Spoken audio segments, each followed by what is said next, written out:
I'm back again. शायद bore हो गया, चलो मैं अपना चेहरा ढक लेता हूँ पर बोलता हूँ आपसे, ठीक है। चलिए, हम लोगों ने पता है बहुत कॉमन चीज़ नोटिस की होगी आप सभी ने।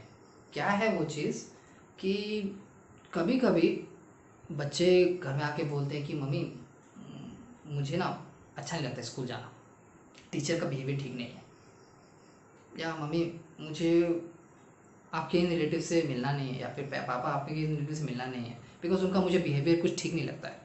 वो कुछ अजीब करीब तरीके से टच करते हैं। जैसे ही आप ये सुनते हो आप क्या करते हो? हमारा रिएक्शन क्या होता है कि हमें इस बात को दबाना है, कहीं हमारी बदनामी ना हो जाए। हमें इस बात को दबा देना चाहिए कि बच्चा जो बोल रहा है अरे नहीं नहीं ऐसा कुछ नहीं है, ऐसा कुछ भी नहीं है, उसको बस इस बात को हम लोग भुला देते हैं। तो इन्हीं सब चीज़ों को एक्सप्लेन करते हुए, इन्हीं सब चीज़ों के बारे में बोलते हुए हमारे अगले जो सर हैं अमित सर, वो कुछ आप लोगों से बात करना चाहते हैं। ये क्या इशू है?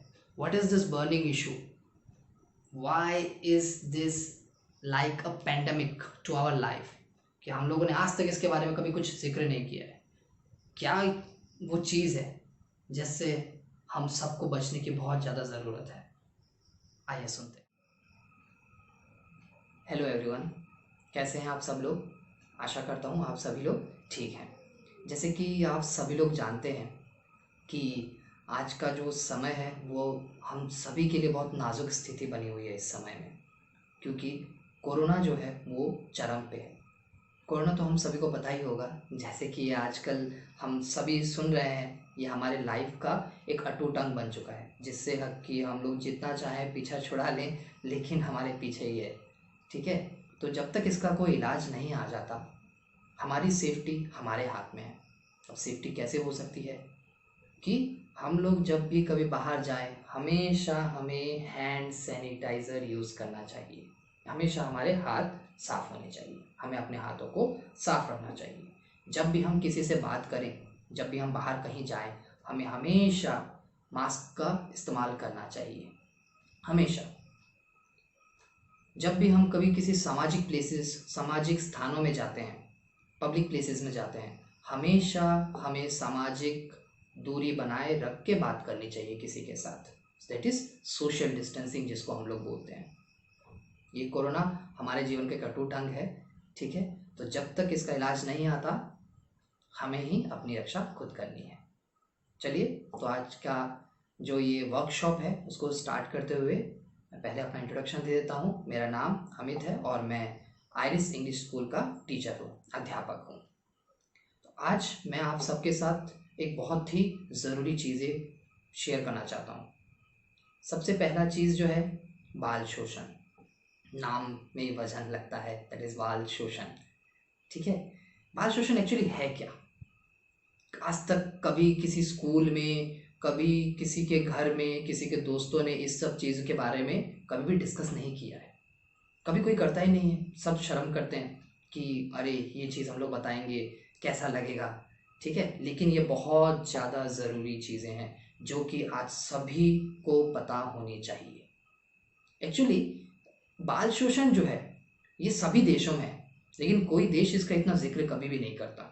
हमारे इंडिया को ले लीजिए, यहाँ पे भी बाल शोषण बहुत बहुत एक बीमारी की तरह आगे बढ़ रहा है। जैसे कि कोरोना है, सेम बाल शोषण भी एक बीमारी की तरह आगे बढ़ रहा है, लेकिन कोई आजकल इसकी बात नहीं करता। ये बाल शोषण जो मैं बोल रहा हूँ, पहले पता होना चाहिए कि एक्चुअली है क्या। जब भी किसी स्टूडेंट को, किसी छात्र या छात्रा को हम लोग मानसिक या शारीरिक प्रताड़ना पहुंचाते हैं, वह बाल शोषण कहलाता है। जब भी किसी छात्र या छात्रा को हम मानसिक या शारीरिक प्रताड़ना पहुंचाते हैं, वह बाल शोषण कहलाता है। बाल शोषण एक्चुअली शुरुआत तो 1920 में ही हो चुका था बाल शोषण का, लेकिन आज तक इसके बारे में कोई भी बातें नहीं करता है। क्यों? क्योंकि सभी शर्म करते हैं। तो हमें अगर आगे बढ़ना है, इस शर्म को पीछे छोड़ना पड़ेगा, ठीक है। तो हम लोग क्या है ना, हम लोग का आदत है, हम लोग अगर कोई भी प्रॉब्लम होता है हम लोग क्या बोलते हैं, it is because of the education. ये शिक्षा के कारण से हुआ है कि वो अशिक्षित है, इसीलिए उसने ये सब चीज़ें किया है। बट बाल शोषण कौन करता है? शिक्षित लोग ही करते हैं। तो शिक्षा को हम लोग हमेशा ब्लेम नहीं कर सकते, नहीं बोल सकते कि शिक्षा के कारण हमेशा हुआ है। इसका रीज़न क्या है, बाल शोषण किसके कारण होता है, ये भी मैं यहाँ पे आपको बताता हूँ। पहले मैं आपको बताता हूँ कि ये बाल शोषण कितने प्रकार के हो सकते हैं। बाल शोषण मेनली 2 प्रकार के होते हैं, 2 टाइप्स। पहला होता है मानसिक शोषण और दूसरा होता है शारीरिक शोषण। अगर आप मेरे से पूछोगे तो मैं बताऊंगा कि मानसिक शोषण सबसे चरम पे है। मानसिक शोषण है क्या?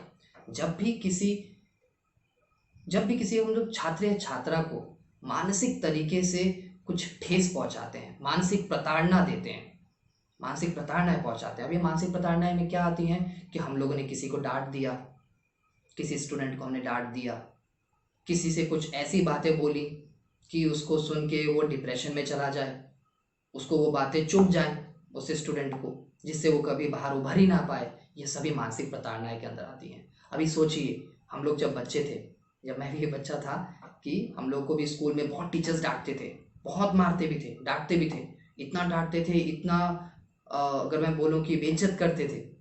लेकिन वो भले ही हमारे अच्छे के लिए करते हों, लेकिन कोई कोई छात्र या छात्रा ऐसा होता है जो उस चीज़ से कभी उभर नहीं पाता, उस चीज़ को कभी पीछे नहीं छोड़ पाता है, वो चीज़ उसके दिमाग में ठेस पहुंचा देती है। ये सब मानसिक प्रताड़नाएं हैं। अब दूसरे नंबर पे आते हैं शारीरिक प्रताड़ना, जो कि बहुत कॉमन है, बहुत ज़्यादा कॉमन है।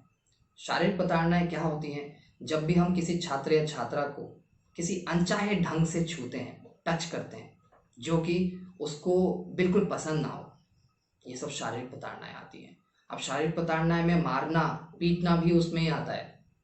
देयर इज अ लॉ कि टीचर किसी स्टूडेंट पे हाथ नहीं उठाएगा, एक लॉ है, ठीक है। तो यहाँ पे सिर्फ मैं स्टूडेंट टीचर के बारे में नहीं बोलूँगा, शारीरिक प्रताड़ना हर जगह पे होती हैं, हर जगह पे, सिर्फ स्कूलों में नहीं होती हैं, किसी घर में, किसी के बाहर, फैमिली मेम्बर्स, हर जगह पे आपको ये देखने के लिए मिल जाते हैं। अब क्या वो अशिक्षित होते हैं? नहीं बोल सकते ना कि वो अशिक्षित होते हैं।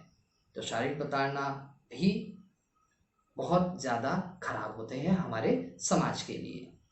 अब एक्चुअली जब किसी के साथ बाल शोषण होता है तो उसके बहुत बुरे कॉन्सिक्वेंसेस होते हैं, बहुत तकलीफ होती है उस चीज़ से। जैसे कि अगर किसी के साथ बाल शोषण हो तो जिसके साथ बाल शोषण हुआ है वह डिप्रेशन में चला जाता है, ठीक है। अभी डिप्रेशन का तो एक पर्टिकुलर मुद्दा है जो अभी हमारे यहाँ पे बहुत ही फेमस है, ना इंडिया में ही नहीं, बाहर के कंट्रीज में ही बहुत ज़्यादा ये है, सुशांत सिंह राजपूत। सब कोई बोल रहे हैं कि वो डिप्रेशन के कारण उसने आत्महत्या की, कोई बोल रहा है कि ये मर्डर है। मैं इन सब चीज़ पे नहीं जाऊंगा, ये मेरे काम की अभी फ़िलहाल ये चीज़ें नहीं हैं।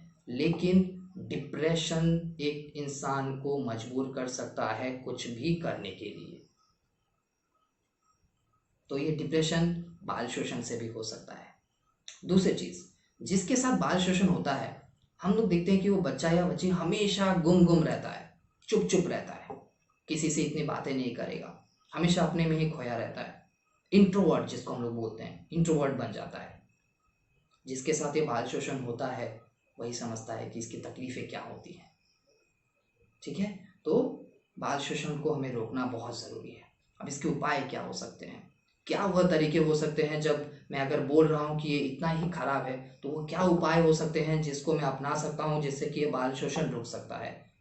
वह सब हम लोगों के हाथ में होते हैं, माता पिता के हाथ में होते हैं। हमें अपने बच्चों को बाल शोषण की पूरी जानकारी देनी चाहिए। हमें उनको ये बताना चाहिए कि बाल शोषण होता क्या है। हमें उनको कम उम्र से ही ये चीज़ सिखाना पड़ेगा। हर चीज़ हमारे कंट्रोल में नहीं होता है, आप हमेशा अपने बच्चों के साथ नहीं हो सकते हो, उनको इन सब चीज़ों की जानकारी देनी बहुत ज़रूरी है। तो बाल शोषण है क्या, क्या चीज़ है ये मानसिक शोषण, ये शारीरिक शोषण, ये अपने बच्चों को ज़रूर बताइए। नॉट ओनली पेरेंट्स, टीचर्स को भी ये चीज़ अपने स्टूडेंट्स को बतानी चाहिए, बहुत ज़रूरी है ये चीज़ें। दूसरी चीज़ हम लोग क्या कर सकते हैं कि अच्छे और बुरे टच के बीच में अपने बच्चों को डिफरेंस बताएं, उनको यह चीज़ क्लियर करवाएं कि कौन सा टच अच्छा होता है, कौन सा टच बुरा होता है। यह चीज़ अपने बच्चों को ज़रूर बताएं। एक और चीज़ हम लोग क्या कर सकते हैं कि हमारे अपने और पराये में क्या डिफरेंस है, क्या अंतर है, ये भी हमें अपने बच्चों को ज़रूर बताना चाहिए। हमारे अपने और हमारे पराये में क्या डिफरेंस है, क्या अंतर है, ये हमारे बच्चों को ज़रूर पता होना चाहिए। इन सब उपायों से हम बाल शोषण को, मैं नहीं बोल रहा हूँ कि हम लोग पूरे तरीके से रोक सकते हैं, लेकिन yes we can control it. हम लोग उसको कंट्रोल कर सकते हैं, उसको संभाल के रख सकते हैं कि ये हमारे बच्चों के साथ या किसी और के बच्चों के साथ ये चीज़ ना हो। अंत में एक ही चीज़ आप लोगों से शेयर करना चाहूँगा कि to be the change it has to be started from you. अगर आपको कुछ चेंजेस लाने हैं, कुछ बदलाव लाने हैं दुनिया में, वो आपसे शुरू होने चाहिए। तो इस केस में भी ऐसा ही है कि अगर आप चाहते हैं कि ये बाल शोषण की समस्या रुके, अपने घर से पहले शुरुआत कीजिए। अपने बच्चों को समझाइए कि बाल शोषण के क्या, बाल शोषण करने से क्या क्या चीज़ें बुरी हो सकती हैं। बाल शोषण के बारे में उनको पूरी जानकारी दीजिए। हमें हमें ही एक्चुअली हमारे बच्चों को ठीक करना होता है। तो अगर आज हम अपना अपना आज अगर हम सुधार पाएंगे तभी हमारा कल सुधरेगा, वरना हम लोग कुछ नहीं कर पाएंगे। हम लोग बस सोचते रह जाएंगे कि इसने ये चीज़ कर दिया, उसने वो चीज़ कर दिया। हम लोग सिर्फ कमेंट करते रहेंगे, हम लोग सिर्फ बोलते रहेंगे, लेकिन क्या हमें ये करना ज़रूरी है? हम लोग तो ये, हम लोग की एक मेंटेलिटी बन गई है कि हम लोग दूसरे को देखते हैं, हम लोग बस कमेंट करते हैं दूर से कि हाँ शायद ये नहीं करना चाहिए था, ये करना चाहिए था। तो वो नहीं करना चाहिए था वो कैसे बदलेगा? जब हम अपने बच्चों को ये सीख देंगे। तो अंत में मैं यही बोलूँगा कि अगर कुछ चेंज लाना है, शुरुआत हम लोगों को अपने घर से करनी पड़ेगी। ये बाल शोषण की समस्या को हमें कभी भी कम नहीं समझनी चाहिए, हमें इसको रोकने के लिए भरपूर प्रयास करने चाहिए। धन्यवाद।